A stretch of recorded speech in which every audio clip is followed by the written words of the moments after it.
চীনের পূর্বাঞ্চলে চলতি বছরের ১৩তম টাইফুন ডলফিনের প্রভাবে টানা ভারী বৃষ্টি ও ভয়াবহ বন্যার পরিস্থিতিতে জরুরি দুর্যোগ তহবিল বরাদ্দ করেছে দেশটির সরকার। সোমবার চীনের জাতীয় উন্নয়ন ও সংস্কার কমিশন জানায়, চেচিয়াং প্রদেশের দুর্যোগ মোকাবেলায় কেন্দ্রীয় বাজেট থেকে ২০০ মিলিয়ন ইউয়ান বরাদ্দ করা হয়েছে।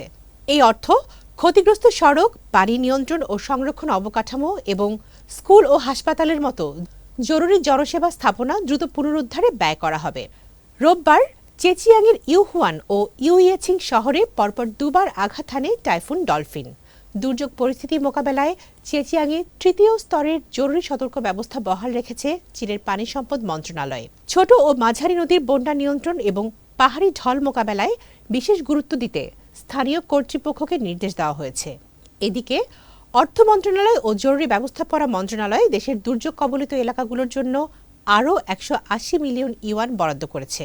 এর মধ্যে ১২০ মিলিয়ন ইউয়ান দেওয়া হয়েছে চিয়াংশু, চেচিয়াং, আনহুই, ফুচিয়ান ও চিয়াংশি প্রদেশের বন্যা ও টাইফুনে ক্ষতিগ্রস্তদের উদ্ধার ও জরুরি কার্যক্রমে।